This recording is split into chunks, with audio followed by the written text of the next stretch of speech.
space, a brand new chart. For the head and for the heart, it's your journey, your tools. Welcome back to the Deep Dive. So if you're listening to us in the first few weeks of the year, you were probably experiencing one of two things. Let me guess.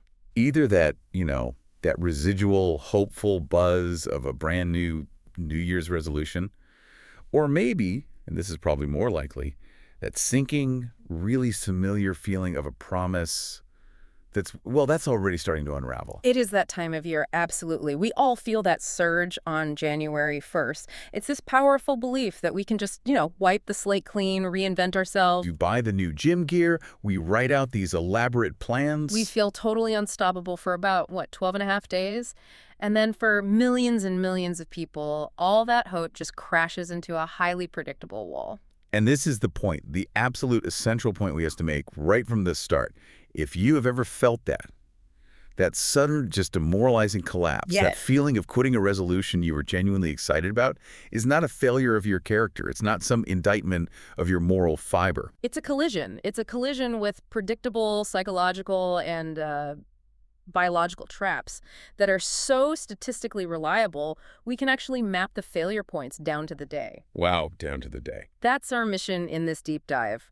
We're going to analyze the sources you shared, and they pull from behavioral psychology, fitness tracking data, computational neuroscience, and we're going to use them to fundamentally dismantle this belief that quitting is the same thing as weakness. So we're really exposing the anatomy of failure here, and we're going to focus on one specific and frankly devastating mental collapse known as the what the hell effect. Right, because once you understand its exact mechanism, you can start to build the right tools, the architectural tools, the fail-safe systems you need to fight it, to survive that January drop-off and actually achieve that change you want.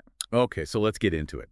The journey from inspiration on January 1st to, demoralization on January 15th feels almost guaranteed sometimes. Yeah. Where does that initial burst of energy even come from? We have to start there. It's a known phenomenon in the behavioral sciences called the fresh start effect. The fresh start effect. Okay, so what's happening in our brains that gives us that immediate, powerful boost? Well, it leverages what they call temporal landmarks. So a new year, the first of the month, even your birthday. A clean break. It's a clean break. These landmarks create a cognitive separation between your old self and your new self. You mentally file away all your past failures, the skipped workouts, the budget mistakes, into a closed chapter that you label last year. It's a psychological reset button. It feels like it breaks the inertia of the daily grind and just lets us feel free from the weight of our past, our past actions. Yeah. And that creates this huge surge of optimism. It is incredibly effective. But as the sources all warn, it's a bit of a double-edged sword. That initial motivational peak often leads to something called unrealistic optimism. Oh. So fueled by this temporary euphoria, we set these rigid, frankly unsustainable goals. I will run 5 miles every single morning. I will save 50% of my paycheck. Goals that are just completely incompatible with the reality of, life, stress, and fatigue setting back in. And when that temporary motivational boost expires, the entire system you built on that shaky foundation just comes crashing down. And we don't even have to guess when this happens. The statistical data is, it's shockingly clear. It's crystal clear. We can look at these massive data sets from global fitness platforms. Strava is a big one cited in this research. And they monitor millions of users.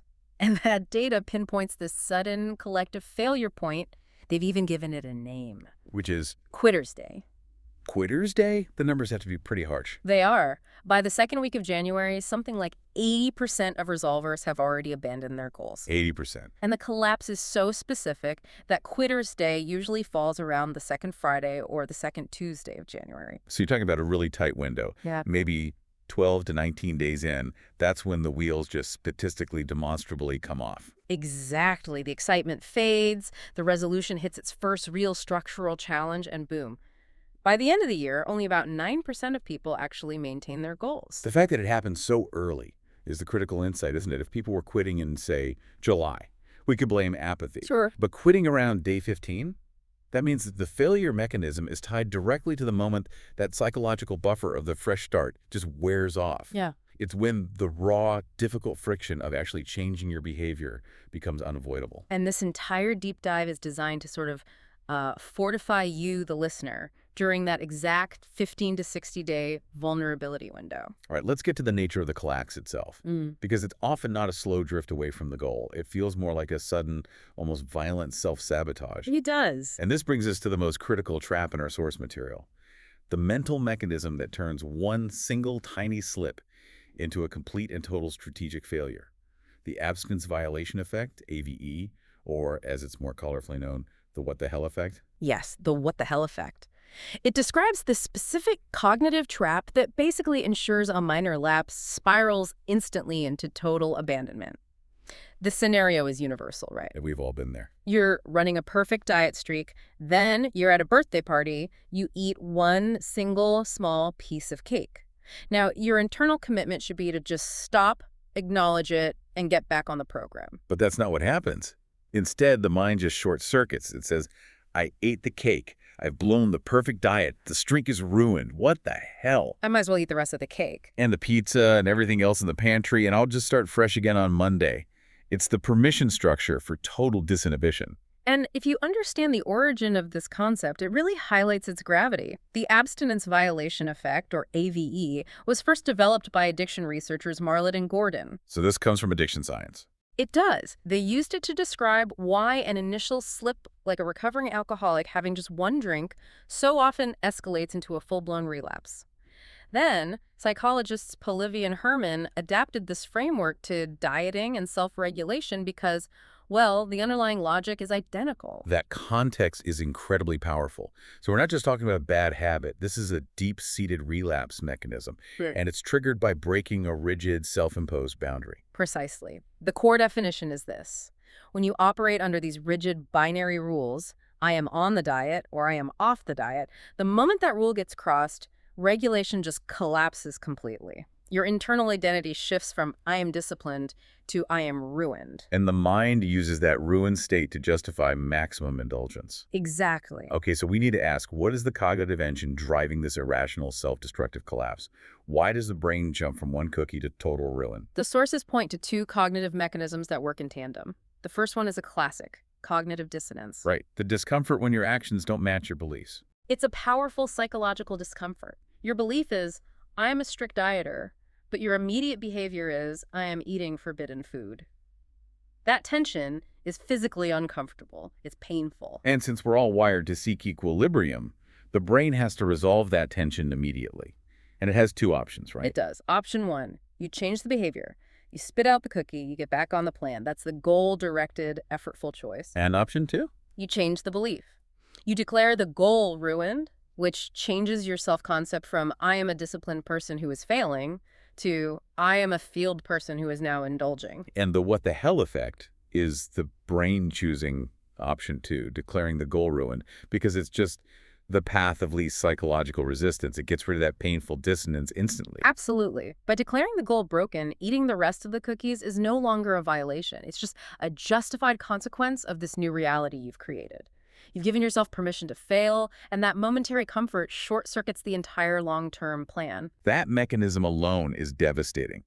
But the second cognitive engine you mentioned sounds even worse, because it determines whether you can ever recover from the slip. This is internal attribution, and it's the fuel for the snowball effect. It's all about the internal monologue that follows the slip.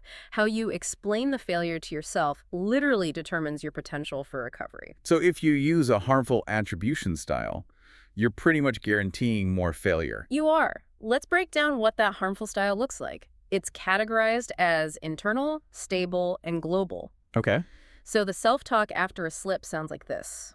I skip the gym because I am inherently lazy and I lack self-control. That's internal. I'm blaming my core character. Then, I always fail at things like this. This is just who I am. That's stable, meaning you see it as a fixed, permanent trait. It's not going to change. And finally, and this weakness affects my job, my relationships, my health. That's global. This one flaw infects every part of your life. That attacks your self-efficacy right at its core. I mean, if you genuinely believe you're a fundamentally, permanently weak person who fails at everything, then the only rational decision is to stop trying. Exactly. The shame and helplessness become overwhelming. You actively avoid trying again because failure isn't seen as a temporary setback. It's seen as confirmation of a deep personal flaw, So the life-saving mechanism has to be the opposite of that, the helpful attribution style. which is external, unstable, and specific. When you use this style, the internal monologue completely changes. How does that sound? I missed the gym because my boss dropped a huge assignment on me and I had to work late. That's external. The situation, not me. Right. Then this is a temporary one-time scheduling conflict. That's unstable. And this slip only affects this specific Tuesday morning, and I'll be back tomorrow. That's specific. That reframing protects the self-concept. Mhm. It lets you maintain the belief that you are still a disciplined person who just ran into an obstacle. The goal stays intact. It shifts the entire focus from who I am to what happened. The what the hell effect thrives on that rigid binary self-definition. Helpful attribution injects the necessary nuance and context, and that prevents the total psychological collapse. What's truly remarkable here is that researchers didn't just theorize about this. They actually proved the cognitive nature of this collapse in labs. We can literally see the WTHE being triggered by perception, not by physiology. This is the beauty of the Herman and Polivy preload studies. They wanted to prove that dieters didn't fail because they were still hungry. They failed because they thought they had violated a rule. So walk us through the setup. What was the paradox they found? Okay, so the researchers recruited participants and they divided them into two groups. Restrained eaters, so chronic dieters, strict rule followers, are resolution setters, and unrestrained eaters. They were forced to consume a high-calorie preload, often a big slice of pizza or a creamy milkshake, forcing a diet violation. Afterwards, they were given a bowl of cookies and told to evaluate them as part of a taste test, meaning they could eat as many as they wanted. Logically, since they just had all those calories, physiological satiety should kick in, and they should eat fewer cookies. And that is exactly what the unrestrained eaters did. They regulated their intake because their stomachs were full. But the restrained eaters, the dieters obsessed with perfection and rules, they exhibited the paradox. They ate more? They ate significantly more cookies than the unrestrained group. Having already broken the rule, their regulation completely collapsed. That was the AVE, triggered right there in the lab. That's the classic what the hell moment, just translated into empirical data. Yeah. But the most crucial detail, the one that separates this from just simple overeating, is how they tested the influence of perception. That is the elegant part. In the later versions of the study, researchers gave restrained dieters a sham preload, a small amount of liquid, but they told them it was a huge, high-fat, high-calorie milkshake. I see where this is going. The participants who simply believed they had committed a major violation, even though they physically hadn't, they exhibited the exact same profound disinhibition effect and binged on the cookies. Wait, so their stomach wasn't actually full, but their brain was psychologically ruined. The collapse was driven entirely by the internal belief that the rule was broken, not by the physical calories they ate. And that confirms it. The failure is rooted in rigid, all-or-nothing binary thinking. When the rule is broken, the brain seeks instant emotional resolution by just abandoning the whole stressful project. It's a cognitive crisis, and without a flexible system in place, the crisis always wins. That cognitive crisis immediately clears the emotional aftermath. Once the what the hell logic kicks in, this intense guilt and shame just rushes in. You feel bad about the cookie, and then you feel even worse about the total binge that followed the cookie. It's like we're just compounding our own suffering. This is where we need to introduce a really powerful concept from Buddhist philosophy that's highly relevant here. It's the idea of the second arrow. It helps us categorize the two types of suffering that follow any setback. Okay, so the first arrow, that's the unavoidable pain of the setback itself. Exactly. The first arrow is hitting the speed bump. It's the missed workout, the slip on the diet. That pain is often unavoidable. It's already happened. In the long run, the setback is actually minor. But the second arrow, that's the optional suffering we inflict on ourselves. The self-judgment, the shame, the harsh internal monologue. That's the one we shoot at ourselves. And the sources are clear. The second arrow is the true primary driver of quitting. Guilt and shame are profoundly negative, high-energy emotions.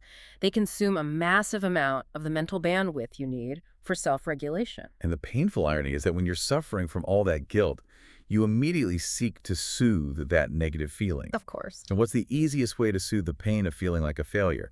Often, it's to do the very thing you were trying to quit, binge eating, skipping exercise, because those actions give you an immediate, if very fleeting, dopamine hit. The cycle just reinforces itself. Self-criticism generates stress. Stress impairs your control. Impaired control leads to indulgence, and that indulgence generates even more self-criticism. The second arrow is the engine of the whole psychological slide.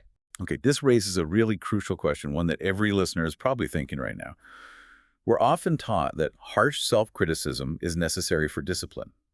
If I'm not hard on myself, well, I just become lazy. What does the research say about that tension between self-compassion and ambition? That is the perfect question because it forces us to confront that deeply ingrained cultural story. The research proves unequivocally that self-criticism does not motivate. It paralyzes. It triggers the what the hell effect and ego depletion. So what fuels real discipline? Genuine, lasting discipline is fueled not by fear, but by a supportive approach. And we have pivotal research to prove self-compassion works as a functional intervention. The Adams and Leary study from 2007. Let's look at the methodology. How did they test this directly? They used the same preload model. They had restrictive eaters violate their diet by eating a donut. Then one half of the group got a targeted self-compassion induction message from the researcher. This was the critical intervention designed to counter that immediate guilt. What did that message actually say? It was simple but profound. The researcher said something like, I hope you won't be hard on yourself. Everyone eats unhealthily sometimes, and that's a normal part of life. We're all in this together, and I don't think there's any reason to feel bad about this. So it reframed the slip from a moral failure to just a common human experience, just an acknowledgement of fallibility. Exactly. The control group got no such message. Then, both groups were offered a subsequent taste test with candy. The result was staggering. The self-compassion group ate significantly less candy afterward than the control group. In some reports, the difference was close to 60%. So treating yourself with non-judgmental kindness right after a slip acts as a powerful brake on the AVE collapse. The data proves that guilt is actively counterproductive. It does. Guilt is the activator of the WTHE. Self-compassion is the deactivator. By reducing the shame tied to the lapse, you retain the mental clarity you need to regulate your behavior. You prevent the second arrow from deploying and consuming all the mental energy you need for control. Let's dig into the neurobiology of why this works, because this isn't just a feel-good idea, it's specific chemistry. It is. It's a conflict between our ancient threat system and our more evolved caregiving system. When we engage in self-criticism, we activate the threat system, the fight-or-flight response. This triggers the amygdala and floods our system with stress hormones like cortisol. And cortisol is great if you need to run from a tiger, but it's terrible if you need to practice impulse control. It's devastating for impulse control. This is where we bring in the concept of ego depletion, the idea that willpower is a limited resource. The prefrontal cortex, the PFC, the seat of impulse control and long-term planning, is highly glucose dependent. When your brain is stressed out by self-criticism, that cognitive load rapidly drains the PFC's resources. So when I beat myself up, I am literally starving the part of my brain that I need most to exercise control. That is the mechanism of failure. A cognitively depleted brain defaults to the powerful ancient limbic system, which seeks immediate, high dopamine gratification to soothe the agitation from the cortisol spike. That craving leads directly to impulsive quitting or binging. The second arrow destroys your brain's ability to use its own sophisticated control mechanisms. And the chemistry of recovery. What happens when we use self-compassion instead? Self-compassion activates the mammalian caregiving system. This specialized neural circuit stimulates the release of calming neuropeptides like oxytocin and endorphins. This neurochemistry is specifically designed to reduce cortisol levels, signaling to the brain that the threat is over and the body is in a state of safety. And a state of safety means the PFC stays online and functional. Exactly. When the threat system is quieted, the PFC retains its glucose reserves and executive function. This allows for what researchers call wise mind decisions, the ability to acknowledge the slip without panicking, and the capacity to immediately get back to your long-term goal. Self-compassion is a neurochemical life preserver that stops your planning brain from being hijacked by stress. Okay, we've covered the sudden explosive failure at the WTHE. Now let's pivot to the second major failure mechanism that paves the way for Quitter's Day. The slow, corrosive erosion of motivation that hits right as that initial euphoria fades. This is that feeling that all your effort is just being wasted. which the sources call the Valley of Disappointment. This is a guaranteed structural feature of any difficult goal. The valley comes from a fundamental mismatch between what we expect and what actually happens. When we start a resolution, we expect linear progress. Effort A should equal result A every single day. Right. If I work out 3 times this week, I expect to see a result on the scale by Friday. But the reality of, say, biological adaptation or skill acquisition is nonlinear and delayed. It's the principle of latent potential. The valley is that agonizing gap between our expectation of linear progress and the reality of delayed, nonlinear results. And this is the zone of highest attrition. It is. People quit precisely because they mistake the latency of progress for the complete absence of progress. They're standing in the valley right before the results would have shown up, and that's exactly when quitter's day hits. I love the simple, vivid analogy that a lot of behavioral experts use to explain this idea. It's the ice cube analogy. It perfectly illustrates why the early work feels futile but is absolutely essential.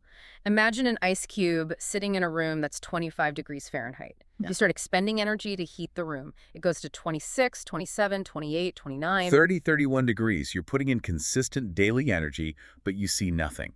The visible output is 0. The ice cube is still a solid block of ice. And most people quit at 31 degrees, completely convinced that all their effort was wasted. But it wasn't wasted. It wasn't wasted at all. It was stored as potential energy. The moment the temperature hits 32 degrees, the phase transition happens, and the ice begins to melt rapidly. In the context of fitness or learning, those first few weeks are spent building cellular mitochondria, forging neural pathways, mastering foundational skills. It's all invisible work that has to be done before the visible results suddenly compound and appear. The lesson there is so profound. You might be quitting at 31 degrees. So we have to shift our focus away from the invisible, lagging outcome, the melted ice, and toward the immediate, observable input. Which is the daily effort of heating the room. This is the critical transition from a goal orientation to a system orientation. If you're goal-focused, your success is tied to the outcome. Lose 10 pounds. You're basically miserable and discouraged until that happens, and you're highly vulnerable to the valley because the outcome is delayed. But with a system orientation, success is immediate. Yes. Success is achieved the moment the process is run. If your system is, I write 500 words daily, or I exercise for 20 minutes daily, you are successful the minute you complete that input, regardless of what the book deal or the scale says. So you focus on the leading indicator, the habit, and that's the greatest defense against discouragement. It is, because winning requires a system, not just a wish. And the power of that system is revealed in the math of compounding marginal gains. We expect simple addition, but reality delivers compounding, which feels agonizingly slow until it suddenly accelerates past our expectations. The sources introduce that potent reality that a tiny 1% improvement each day results in a 37 times improvement over a year. It's the power of $1.01 to the 365th power. The early daily effort, those 1% changes, they seem insignificant, but they are the non-negotiable interest payments you have to make to get to that exponential growth later on. This completely redefines the meaning of the third week of January. The goal isn't immediate transformation. It's just surviving the valley and maintaining that 1% trajectory. Exactly. But survival is made uniquely difficult by the underlying biology of motivation. We talked about the psychological mismatch, but now we have to talk about the neurobiology that makes days 15 through 60 feel like running uphill in cement shoes. The neurobiology of fading motivation. So why does our enthusiasm engine run out of gas so fast? It's all governed by your dopaminergic system and this concept called reward prediction error, RPE. Most people think dopamine is about pleasure, but scientifically it's the neuromodulator of desire, motivation, and learning. Its main job is to signal the difference between what your brain expected to happen and what actually happened. So if I expect this huge, satisfying reward, and the experience is just difficult and bland, that's a negative RPE. Correct. A positive RPE, when the experience was better than expected, triggers a huge reinforcing burst of dopamine. It says, do this again. Conversely, a negative RPE, which is what happens when expectations are not met, causes the dopamine firing rate to dip dramatically below baseline. And the brain reads that signal as what? The brain chemically interprets it as, warning, this activity is high cost and low return. Drop it. And this ties back perfectly to the fresh start effect and the unrealistic optimism we started with. They collide head on. In January, the hype and the fresh start effect raise expectations to unsustainable levels. You expect the gym to feel euphoric and for you to see visible change by day 10. When the reality is that the gym is hard, your muscles are sore, and the scale hasn't moved, the brain registers a massive, painful, negative RPE. And the outcome is immediate and chemical. Your dopamine levels just plummet. The bottom-up intrinsic drive to repeat that difficult behavior is chemically shut down. Your brain is literally saying, I am not spending that much energy for this disappointing return. And that leads us into the phases of habit formation, or what we call value decay. Phase 1 is the high-energy boost. Phase 1, novelty high dopamine, days 114. This is the honeymoon phase. The novelty itself provides a natural dopamine spike. The positive attention reinforces the behavior. This is why pretty much everyone makes it past the first week. And then we crash right into the hardest part of the curve, what you call the hangover zone. Phase 2, the grind hangover zone, days 15-60. The novelty dopamine spike is gone. The reward prediction error is negative. And crucially, the behavior has not become automatic yet, which means it still requires massive, exhausting effort from your prefrontal cortex. So the value the brain assigns to the reward has decayed, and you're forced to rely solely on willpower, the most exhaustible resource we have. This is when that cognitive resource depletion, the ego depletion we talked about, becomes critical. You're forced to rely on the expensive, effortful PFC precisely when it's being drained by the stress of low dopamine, low result disappointment. It is an anatomical recipe for failure. It's a battle between the energy-expensive PFC and the powerful ancient limbic system, which is desperately seeking immediate comfort and dopamine. And when the PFC's resources are gone, the limbic system wins. It wins every time. And compounding all this frustration is the completely wrong cultural myth about how long habits take to form. The idea that it takes 21 days. That myth is one of the most damaging pieces of misinformation in self-help history, isn't it? It really is. It came from observations by a plastic surgeon decades ago about how long it took patients to adapt to a new face. It was never about behavioral change. Modern, rigorous research, specifically the Lally study, established the true timeline. And what did the Lally study find? The study found that the average time for a behavior to reach automaticity, meaning it can be performed with minimal cognitive effort, is 66 days. 66, not 21. Not 21. And the range is vast. It can be 18 days for something simple like drinking a glass of water, but up to 254 days for more complex tasks. That is such a crucial correction. The average person hits the 3-week mark, expects the habit to be automatic and easy, and when they find it's still agonizingly hard, they assume they're a personal failure. They assume they're the failure when in fact they're perfectly normal. They're just navigating the toughest, most necessary part of the neuroplasticity timeline, those 51 days of the hangover zone. They quit because they had the wrong deadline for when it was supposed to get easy. Okay, we have thoroughly diagnosed the sudden collapse of the WTHE and the slow fade of the valley. We know willpower fails. So the sources are making it clear. We don't need to try harder. We need to build a better system, an architecture of resilience. We need systems that are explicitly designed to withstand those low energy states, systems that don't just break because you woke up exhausted or registered a negative RPE. The focus has to be on the system over the goal. And the first, most crucial structural tool to counteract the rigidity that fuels the WDHE is the idea of elastic habits. This framework, which is championed by Stephen Guise, is the direct antithesis of those rigid binary goals that are so vulnerable to the what the hell effect. A binary goal, I must run 5 miles, breaks instantly if you only manage 4.7 miles or if it's pouring rain. So elastic habits replace that rigidity with tiered flexibility. We establish 3 tiers for every resolution: mini, plus, and elite. Right. Mini is the stupid small version. It is designed to require almost no willpower. It's the safety net for those zero motivation days in the hangover zone. For a writer, the mini might be write 50 words. For a runner, it's put on my running shoes or run for 60 seconds. That mini goal is the key to preventing the second arrow, isn't it? Because if I achieve the mini, I can't tell myself I failed. Exactly. You keep the streak alive and you prevent that negative internal attribution of failure. By doing the mini, you have succeeded in running the system, which is the definition of success in a system orientation. Plus is your standard realistic target, like write 1,000 words, and elite is your high-energy perfect day target. But the mini tier is the absolute foundation of resilience. So the core function of the mini is continuity over intensity. It ensures the neural pathway is still engaged, even if it's minimal. Absolutely. Think about it. A mini habit ensures you never miss twice, which we're going to talk about. For a financial goal, if your rigid goal is to transfer $500 to savings, the mini could be just open the savings app. The point is simply to maintain the streak and the mental association with that positive behavior. Beyond the structure of the habit itself, we also need to adjust why we're doing it, shifting from an external reward to an internal definition. This is the identity-based habit shift. This is huge. When your motivation is fragile, it's outcome-based. I want to run a marathon. If you get injured, that motivation dies. Resilience comes from identity-based goals. I'm a runner. I am a disciplined financial planner. And this mechanism is powerful because the behavior itself reinforces your self-concept.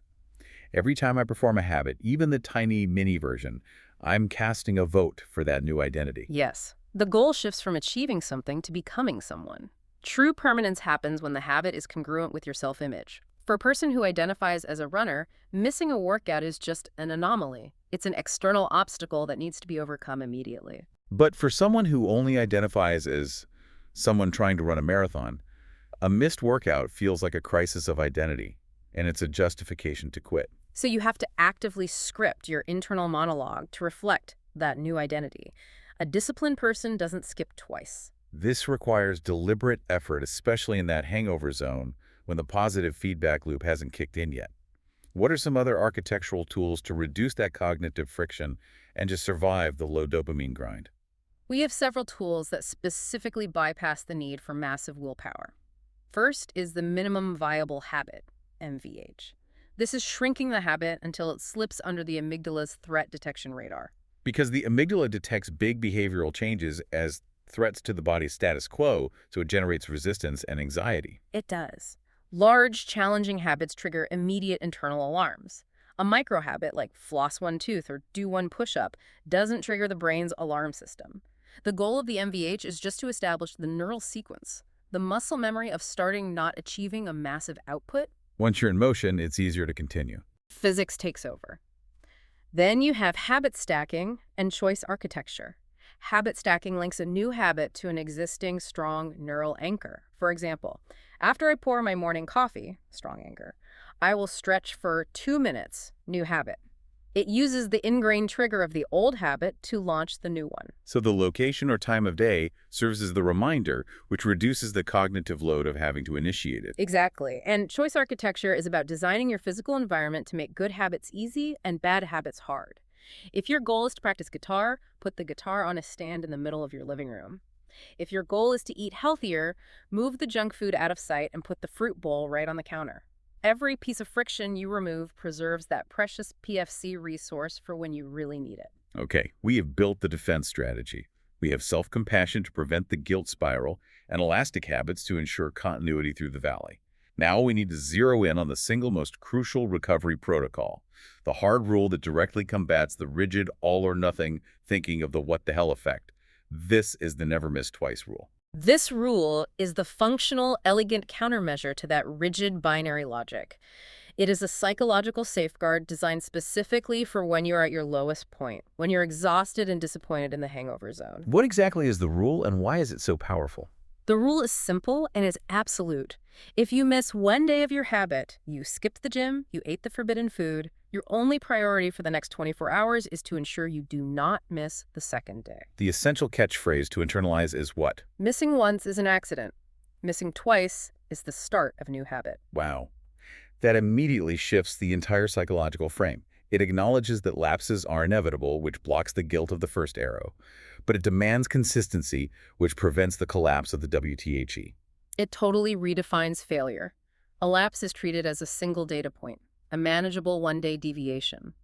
A relapse is the true crisis, and that's defined by allowing the slip to slide into consecutive failures. By implementing this rule, you cap the failure at one day. You prevent the negative internal attribution, the I am a failure, I always fail story, from ever taking root. It stops the slip from becoming a psychological slide that solidifies a new negative identity. If I miss Monday, and then I consciously choose to miss Tuesday, I've now established a 2-day precedent of being a person who doesn't do this habit. Yeah. The momentum is gone. And that is the core of the practical application. If you miss Tuesday, your goal for Wednesday is not to compensate for the failure by trying a punishing double workout or writing for 3 hours. That just increases friction and guarantees you'll fail again. So Wednesday's goal is just. Wednesday's goal is simply showing up. It's running the mini version of the habit. The immediate return re-engages the neural pathway before it degrades, and that preserves the streak and the identity. The never miss twice rule, specifically coupled with the safety net of the Elastic Habits mini tier, becomes the perfect shield against the what the hell effect. You give yourself grace for the first lapse, blocking the second arrow, and then you enforce the lowest friction version of the habit on the second day, blocking the slide. It's an architectural solution to a cognitive problem. Perfectly put. This has been an incredibly detailed deep dive into why January is statistically fraught with failure, but more importantly, how we can build the systems to counteract those failures. Let's synthesize the recovery framework we've built for the listener. The resolution process fails because of these predictable psychological and biological mechanisms. So our recovery framework, built from all this source material, really rests on 4 pillars of resilience. First, we have to neutralize the second arrow. We have to treat slips as specific, temporary data points using self-compassion to prevent that emotional collapse that fuels the WTHE. Second, we have to survive the valley. We have to ignore the immediate lack of results. Trust the accumulated latent potential of your effort and shift your entire focus to running the system, the inputs, rather than chasing the lagging outcome. Third, we must embrace elasticity, abandon those brittle binary goals in favor of the mini plus elite tiers. Prioritize continuity over intensity, especially when your energy reserves are low in the hangover zone. And finally, you implement the hard recovery protocol, the never miss twice rule. This stops the cognitive slide of the what the hell effect dead in its tracks and solidifies the identity of, I'm a person who doesn't quit. You know, the knowledge that 80% of people quit in January isn't depressing when you look at it this way. It's actually profoundly liberating. It means the issue is not a character flaw. The issue is that the cultural model for change, the all-or-nothing resolution, is fundamentally broken. The resolution process, then, it ceases to be this harsh test of moral character, and it becomes an architectural project. It's a system you design to weather the biological and psychological storms of the year. The key to persistence is reducing cognitive friction and prioritizing the streak above all else. We spent so much time today talking about that specific timeline of failure, particularly the 66-day average for habits to reach true automaticity. Quitter's Day hits around day 15. That leaves about 51 critical days of the grind the hangover zone before you cross that threshold and a habit actually starts to feel easy. So here is our final provocative thought for you to consider. Knowing that you have those 51 tough days ahead, and knowing that your willpower will inevitably fail at some point, what is the single smallest, most sustainable commitment you could make right now to ensure you cross that critical 66-day threshold? Look at your current goal, the ambitious 5-mile run, the hour of daily study, and ask yourself this. Can I shrink it by 90% today, just to ensure that I never miss twice? That's the question. It's the strength to build anew. It's the light to guide you through. It's the choice to find your way. Starting here, starting today. So, if you are sitting there staring at a broken streak on your habit tracker, stop beating yourself up. That is just the what the hell effect talking. Remember the rule we talked about today. Never miss twice. Missing once is an accident. It's a data point. Missing twice is the start of a new bad habit. So don't wait for Monday. Don't wait for the perfect time. Just get back to the plan for your very next meal or your very next decision. Now, some of you have the opposite problem. You aren't quitting. You are grinding too hard, and you don't know how to switch off. If you feel guilty every time you try to sit down and rest, you need to tune in next week. We are going to break down toxic productivity and the science of why your brain treats relaxation like a threat. Until then, be gentle with yourself. You're doing better than you think. I'll catch you on your journey.